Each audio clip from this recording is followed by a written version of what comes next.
हम आज rent agreement और कितने तरह के एफिडेविट्स हम सीएससी के थ्रू आप सब वीएवीज तक पहुंचा रहे हैं, उसके बारे में हम बात करेंगे। हम ये भी बताएंगे कि रेंट एग्रीमेंट और एफिडेविट किस तरह यूज होता है, कहाँ कहाँ यूज होता है और कौन कौन इन सर्विसेज को यूज कर सकता है। तो Dikshant, if we can play that presentation. सो हम नेक्स्ट स्लाइड पे चलते हैं। ठीक है, तो जैसा कि आप सबको अभी तक पता चल ही गया है कि हमने 2 सर्विसेज लॉन्च करी हैं सीएससी के साथ। सबसे पहली है एफिडेविट्स, उसके बाद है रेंट एग्रीमेंट। आगे चलते हैं। तो आज हम ये जानेंगे कि what do we mean by an affidavit, what is an affidavit, उसकी बेसिक डेफिनेशन क्या होती है। तो बेसिकली एफिडेविट एक ऐसा स्टेटमेंट या एक ऐसा डॉक्यूमेंट है जिसमें हम डिक्लेयर करते हैं एक पॉइंट ऑफ ट्रुथ, या कोई oath which is a truth as per us. तो ये एक बेसिक लीगल डेफिनेशन होगी एफिडेविट की। और एफिडेविट हमारे काफी लीगल काम में यूज होता है आजकल, जिसमें गवर्नमेंट रिलेटेड होते हैं, पर्सनल रिलेटेड एफिडेविट्स होते हैं। वो जैसे जैसे हम आगे बढ़ेंगे हम बताएंगे कि किस किस तरह के एफिडेविट्स हमें सीएससी पे मिलेंगे। और उसके बाद क्योंकि वो एक ट्रू डिक्लेरेशन है, वो बताता है कि हमने ये जो डिक्लेयर करा है ये सच है, तो इसकी एक क्रेडिबिलिटी वो आगे पास ऑन करता है कि yes, everything is true and everything is credible, जो कि इस डॉक्यूमेंट में मेंशन्ड है। आगे बढ़ते हैं। अब सीएससी जो एफिडेविट्स लॉन्च करा है सीएससी ने, वो कहां पे यूज हो सकते हैं। सो सीएससी के पास पूरे 14 तरह के एफिडेविट्स हैं जो आप काफी अलग अलग कामों में इस्तेमाल कर सकते हैं। सबसे पहले हम चलते हैं चेंज इन नेम एफिडेविट। अगर आपको अपना नाम बदलना है तो उसका भी एफिडेविट हमारे पास है। अगर आपको डेट ऑफ बर्थ का प्रूफ कहीं सबमिट करना है तो वो एफिडेविट हमारे पास है। प्रूफ ऑफ एड्रेस का एफिडेविट हमारे पास है। Proof of income, no criminal record, gap in education, issue of duplicate certificate, marksheet. अगर आपकी मार्कशीट या फिर सर्टिफिकेट खो गया है और आपको डुप्लीकेट इश्यू कराना है तो आप तब ये वाला एफिडेविट इस्तेमाल करेंगे। एजुकेशन लोन अगर आपने लिया है तो उसके लिए जो एजुकेशन लोन एफिडेविट हमें सबमिट करना पड़ता है, तो हमें एजुकेशन लोन एफिडेविट सबमिट करेंगे। फिर फर्स्ट बॉर्न चाइल्ड प्रूफ के हिसाब से भी हमें एफिडेविट सबमिट करना पड़ता है। कॉलेज में अक्सर मैंडेटरी होता है एंटी रैगिंग एफिडेविट सबमिट करना, तो वो आपको मिलेंगे। एयरशिप एफिडेविट्स होता है कि जितनी भी हमारी संपत्ति है वो हमारे बाद किसको जाएगी, तो उसके लिए भी एफिडेविट चाहिए होता है। और अगर हमें डेथ सर्टिफिकेट या बर्थ सर्टिफिकेट किसी के बिहाफ पे इशू कराना हो तो उसके लिए भी हमें पहले एफिडेविट सबमिट करना पड़ता है। तो ये पूरे 14 टाइप्स ऑफ एफिडेविट्स हैं, 14 प्रकार के एफिडेविट्स जो आपको सीएससी पे अवेलेबल ऑलरेडी हैं। आगे बढ़ते हैं। अब आ जाते हैं हम रेंट एग्रीमेंट। तो रेंट एग्रीमेंट तो एक ऐसा कॉमन टर्म है जो हम रोजाना की डेली लाइफ में हम सुनते ही सुनते हैं। इसको कोई अलग से इंट्रोडक्शन की जरूरत नहीं है, बट इसके जो की फीचर्स हैं सीएससी पे वो ये हैं कि रेंट एग्रीमेंट एक ऐसा रिटन कॉन्ट्रैक्ट होता है जो सिर्फ 11 मंथ्स के लिए वैलिड होता है। उसके बाद उसको रिन्यू कराना होता है 11 मंथ्स ऑन 11 मंथ्स वैलिडिटी के बेसिस पे। और रेंट एग्रीमेंट इसलिए जरूरी होता है बिकॉज वो उस पूरी प्रॉपर्टी की टर्म्स एंड कंडीशंस को स्पेसिफाई करता है कि रेंट या किराया कितना होगा, उस प्रॉपर्टी का साइज कितना है, कितने बेडरूम्स हैं, कितने बाथरूम्स हैं, कितने हॉल हैं, उसका सिक्योरिटी डिपॉजिट कितना होगा, और अगर मंथली रेंट हमें देना है तो उस मंथली रेंट को हमें कौन सी तारीख को देना पड़ेगा।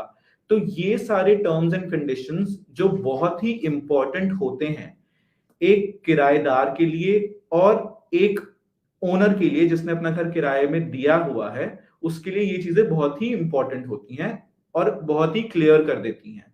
तो रेंट एग्रीमेंट में ये सारी चीजें मिलेंगी। आगे चलते हैं। अब जैसे हमने पहली स्लाइड पे बताया कि किस किस रेंट एग्रीमेंट होता क्या है, अब हम इस पे बात करेंगे कि रेंट एग्रीमेंट कौन बनवा सकता है। तो ये भी हमें पता ही है कि इसकी दो पार्टीज होती हैं, ये दो लोगों के बीच में बनता है। एक वो पार्टी जो अपनी प्रॉपर्टी रेंट पे देने के लिए इंटरेस्टेड है, और एक वो पार्टी जिसको रेंट में कोई प्रॉपर्टी चाहिए। तो जो रेंट में देने के लिए इंटरेस्टेड है उसको बोलते हैं हम मालिक या ओनर ऑफ दैट प्रॉपर्टी, आप लैंडलॉर्ड भी सुनते होंगे। और जिसको किराए पे वो घर लेना है या वो प्रॉपर्टी लेनी है उसको हम बोलते हैं किराएदार या भाड़ेदार, और हम टेनेंट भी उसको बोलते हैं। आगे चलते हैं। अब हम उसकी बात करेंगे कि सीएससी पे रेंट एग्रीमेंट और एफिडेविट बाकी हर जगहों से अलग क्या है और क्यों है। एफिडेविट और रेंट एग्रीमेंट तो आपको काफी जगह पे मिल जाएंगे, बट सीएससी ही क्यों? सबसे पहले बात तो ये है कि आपको मार्केट रेट से ये अफोर्डेबल रेट पे मिलेगा, मार्केट से कम रेट पे आपको सीएससी पे मिलेगा। उसके बाद जो आपका फॉर्मेट मिलता है मार्केट में, वो फॉर्मेट लीगल है और नहीं, वो आपको उसकी जानकारी नहीं होती। तो बाद में जाके वो आपके लिए ये मुश्किल हो सकती है कि वो बाद में होए कि ये तो वैलिड फॉर्मेट ही नहीं है जिसमें आप रेंट एग्रीमेंट या एफिडेविट बनवा सकते हैं। तो इसलिए सीएससी पे जो आपको एफिडेविट्स और रेंट एग्रीमेंट मिलेंगे वो लीगल फॉर्मेट में मिलेंगे, जो लॉ एंड ऑर्डर के लिए वैलिड हैं। और अकॉर्डिंगली जैसे ही आप रेंट एग्रीमेंट और एफिडेविट अप्लाई करेंगे उसका ड्राफ्ट आपको इंस्टेंटली डाउनलोड होके मिल जाएगा। आपको कुछ घंटों की, कुछ मिनटों की या कुछ दिनों की वेट नहीं करनी पड़ेगी। आपको उसी टाइम तुरंत आपको इंस्टेंट डाउनलोड करके आपका ड्राफ्ट आपके पास मिल जाएगा। आगे बढ़ते हैं।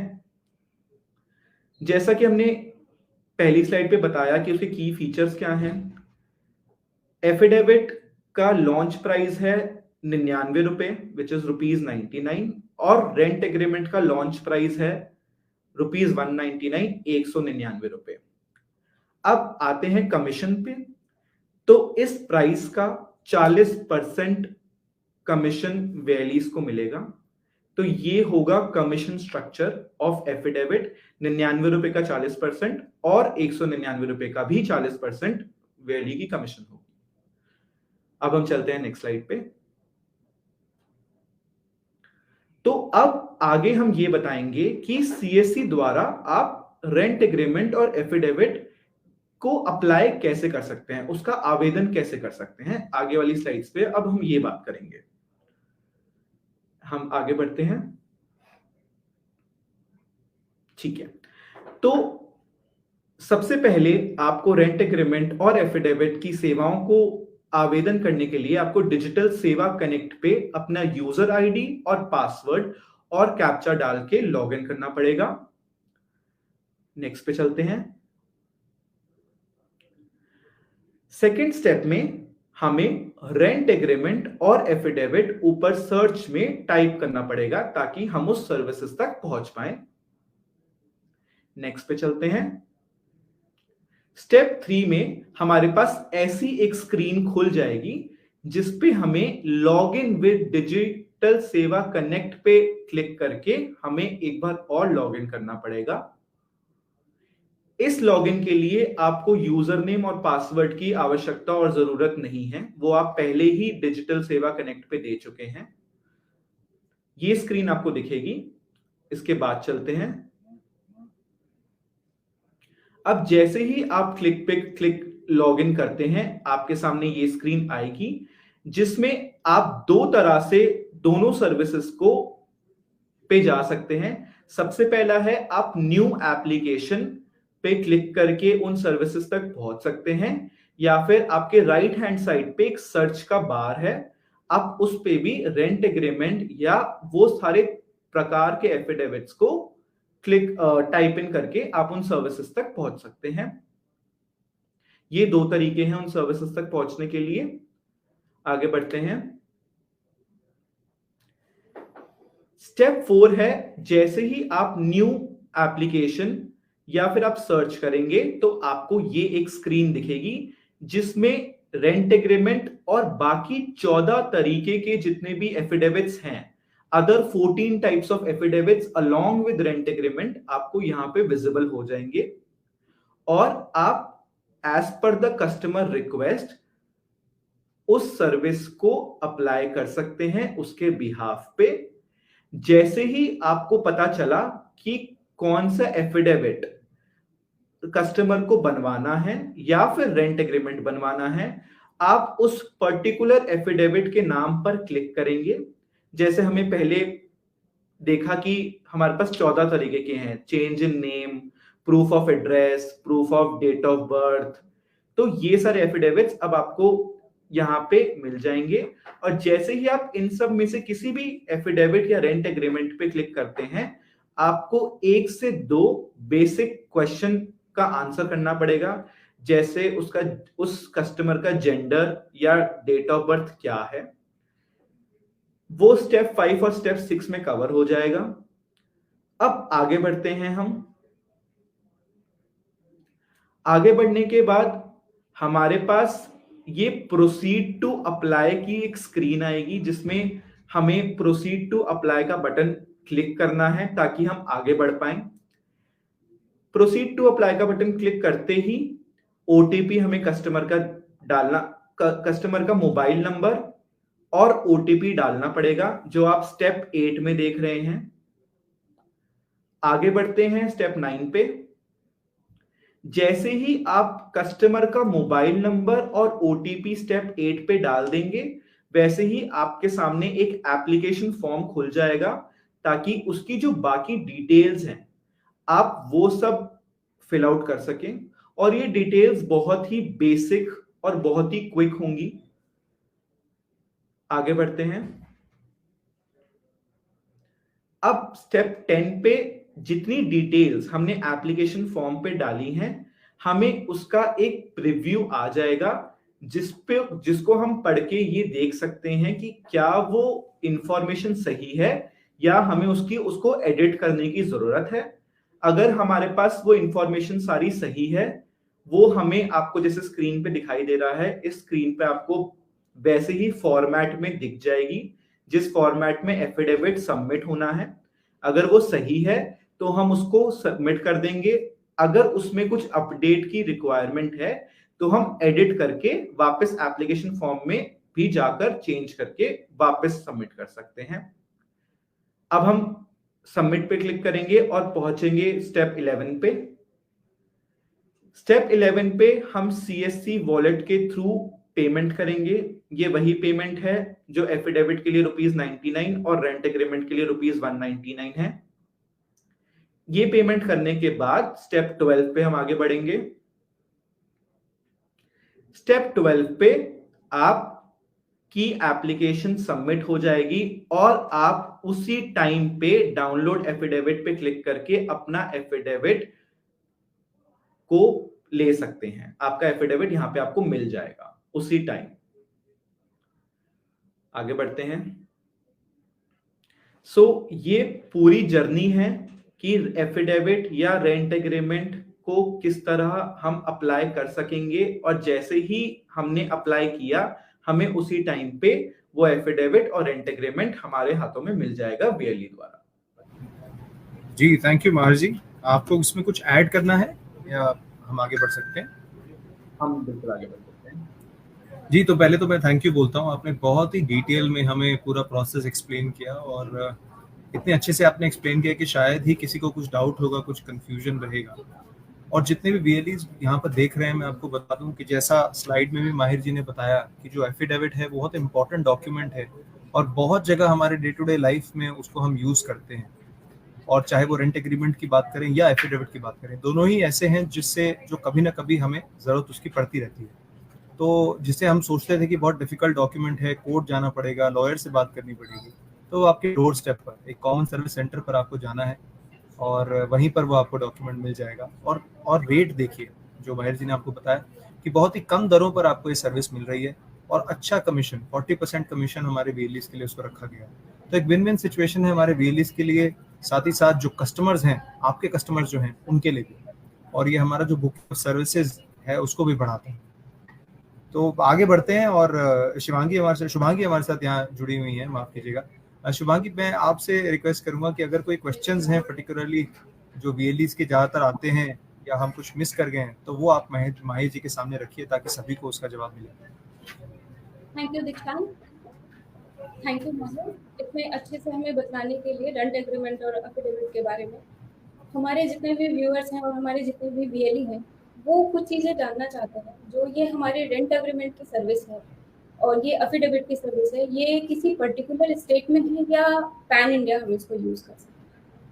सो ये जो दोनों सर्विसेज हैं ये पूरे इंडिया में अवेलेबल हैं, आप इसको पैन इंडिया यूज कर सकते हो। क्या इस सर्विस के लिए कुछ एडिशनल रजिस्ट्रेशन लेने की जरूरत है? नहीं, इस सर्विसेज के लिए कोई भी एडिशनल रजिस्ट्रेशन नहीं होगा, बस एक सिंपल सा फॉर्म और आपका एफिडेविट या रेंट एग्रीमेंट आपके उसी टाइम हाथ पे आ जाएगा। तो आप कहना चाह रहे हो कि जिन भी वीएलई के पास सीएससी आईडी है वो इजीली इस सर्विस को अवेल कर सकते हैं, उनको कहीं से कुछ अप्रूवल लेने की जरूरत नहीं है इस सर्विस के लिए। हाँ, एडिशनली बिल्कुल कोई अप्रूवल की जरूरत नहीं है। वो जैसे ही हमारा जो जर्नी है वो सीएससी आईडी के थ्रू लॉगिन करेंगे, सर्च करें वो रेंट एग्रीमेंट और एफिडेविट, जैसे ही वो सर्च करेंगे उनके पास उनके लॉगिन आईडी पे ये दोनों सर्विसेज अवेलेबल हैं। एक और मेरा सवाल था, जैसे जब हम रेंट एग्रीमेंट की सर्विसेज ले रहे हैं और ये एफिडेविट की सर्विसेज ले रहे हैं, तो क्या इन सर्विसेज के लिए हमें किसी अलग तरीके के प्रिंटर की जरूरत होगी? तो इसके लिए आपको कोई भी अलग प्रिंटर या पेपर की जरूरत नहीं होगी। जो हमारे usual paper A4 size sheets होती हैं, A4 साइज पेपर होते हैं, उसी पे ही आपका ये रेंट एग्रीमेंट और एफिडेविट वैलिड माना जाता है। और जितने भी हमारे एफिडेविट हैं उन सब का ई स्टैम्प पे होना आवश्यक है क्या?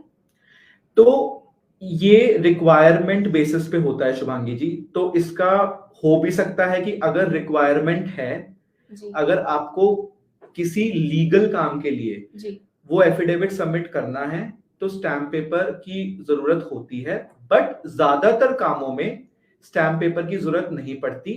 आप एक इस सर्विस को अप्लाई करके डाउनलोड करके अपना सिग्नेचर और सेल्फ अटेस्ट करके आप सबमिट कर देंगे तो भी वो मानना जाएगा। ओके, तो आप बता रहे हो कि हमारे वीएलई इसको आराम से अवेल कर सकते हैं, उनके लिए ई स्टैम्प की भी स्टैम्प पेपर की भी सारी सर्विसेज के लिए आवश्यकता नहीं है। और अगर जहाँ पे भी स्टैम्प पेपर की जरूरत हो तो वो बाहर से स्टैम्प पेपर अवेल करके फिर सर्विस को अवेल कर सकते हैं। तो वीएलईज के पास भी ई स्टैम्प स्पेशली मैं इसलिए बोल रहा हूँ क्योंकि ई स्टैम्प की जो सर्विस है वो काफी स्टेट्स में अभी अवेलेबल है और काफी सीएससी, काफी वीएलईज भी इसको एक्टिवली यूज कर रहे हैं। जी बिल्कुल। तो जिन वीएलईज के पास ई स्टैम्प की सर्विस अवेलेबल है वो इसको डाउनलोड करके ई स्टैम्प इस पे अटैच करके वो कस्टमर को दे सकते हैं। तो उसके लिए जो अभी आपने हमें एक प्रोसेस दिखाया है, उस प्रोसेस में हमारे पास ई स्टैम्प का ऑप्शन होता है। हाँ जी। ताकि हम बिल्कुल ई स्टैम्प के फॉर्मेट में ही उसको प्रिंट ले सके। बिल्कुल आपके पास ई स्टैम्प का भी ऑप्शन होगा, आपके पास मैनुअल स्टैम्प का भी ऑप्शन होगा। जिस स्टैम्प तो जिन वीएलई भाइयों के पास ई स्टैम्प की सर्विस है वो ई स्टैम्प की सर्विस ऑप्ट करके ई स्टैम्प के फॉर्मेट में प्रिंट आउट ले सकते हैं, और जिनके पास ई स्टैम्प की सर्विस नहीं है वो मैनुअल पे क्लिक करके मैनुअल की सर्विस ले सकते हैं। बिल्कुल उनको फिर बाहर कोई भी एडिट करने की जरूरत नहीं है, कोई भी दूसरा पेज को इधर उधर करने की जरूरत नहीं है। क्या हम भविष्य में अपने पोर्टल पे रेंट एग्रीमेंट और एफिडेविट के साथ ई स्टैम्प की सर्विस देंगे? बिल्कुल। तो हमारा फर्स्ट फेज का ऑब्जेक्टिव था कि हम एक अफोर्डेबल रेट पे इंस्टेंट डाउनलोड करके लीगल फॉर्मेट पे एफिडेविट और रेंट एग्रीमेंट सबको दे पाएं। जी। अब क्योंकि ये ऑब्जेक्टिव हमारा पूरा हो गया है तो नेक्स्ट ऑब्जेक्टिव है हमारा कि हम ई स्टैम्प की service as soon as possible CSC पे लॉन्च करें इसके साथ। साथ ही रेंट एग्रीमेंट के साथ रेंट ही एग्रीमेंट और अभी जैसे हम A4 पेपर पे निकाल रहे हैं, हाँ तब जी। हम डायरेक्टली स्टैम्प पेपर पे स्टैम्प पे निकालेंगे। निकालेंगे, बिल्कुल। ओके, इतनी डिटेल में इंफॉर्मेशन देने के लिए बहुत बहुत धन्यवाद इस सर्विस के लिए, रेंट एग्रीमेंट और एफिडेविट के लिए। दीक्षांत। जी थैंक यू शुभांगी। तो आई थिंक सारे सवालों का आपने बहुत अच्छे से जवाब दिया और शायद ही कुछ कंफ्यूजन या कोई सवाल अब वीएलईज के मन में रहा होगा। और जितने वीएलईज देख रहे हैं मैं उनको बताना चाहूँगा कि वीडियो हमारे फेसबुक पेज पर रहेगी। अगर आपके मन में अभी भी कोई सवाल रहता है या बाई चांस आपने इस सेशन को मिस कर दिया है तो आप एक बार दोबारा इस सेशन को देखिए। और हमारी टीम शुभांगी और उनकी टीम आपके साथ जुड़े हुए हैं। अभी कोई डाउट होता है किसी तरीके से, आपका कोई भी प्रॉब्लम अगर आपको आती है तो आप प्लीज़ हमें कांटेक्ट कीजिए। शिवांगी कोई ईमेल आईडी आप बताना चाहेंगे जो जिस पर वीएलईज कांटेक्ट कर सकते हैं? हाँ, वो मेरी मेल आईडी पे कर सकते हैं। आप अपनी ईमेल आईडी बता दीजिए। shubhangi.jagdish@csc.gov.in मेरी आईडी है। उस आईडी पे अगर मेरी को कोई भी रेंट एग्रीमेंट या एफिडेविट से जुड़ी हुई परेशानी होती है तो वो उसको हेल्प कर सकते हैं। जी धन्यवाद। सो आई थिंक हम सेशन के अंत में आ चुके हैं और जितनी जानकारी हमने आपको देनी थी हम आपको बता चुके हैं। अब आपसे यही उम्मीद है कि इस सर्विस को भी आप उतना ही प्यार देंगे जितना प्यार आप बाकी सर्विसेज को देते हैं। और जल्दी से जल्दी लोगों में ये बात आप फैलाइए कि अब ये 2 सर्विसेज भी हमारे कॉमन सर्विस सेंटर से लोगों के लिए मौजूद हैं। तो एक बार फिर से मैं आज के गेस्ट माहिर सर का बहुत बहुत धन्यवाद करता हूँ कि आपने अपना कीमती समय निकाला, हमसे आके बातचीत की, पूरे प्रोसेस को समझाया। सर बहुत बहुत धन्यवाद आपका। और शुभांगी आपका भी जी और शुभांगी आपका भी मैं थैंक यू बोलता हूँ कि आपने अपना समय निकाला और हम सभी से जुड़े। तो थैंक यू शुभांगी। एंड जितने वीएलईज हमारे साथ यहाँ जुड़े हुए हैं आपका भी तहे दिल से शुक्रिया। और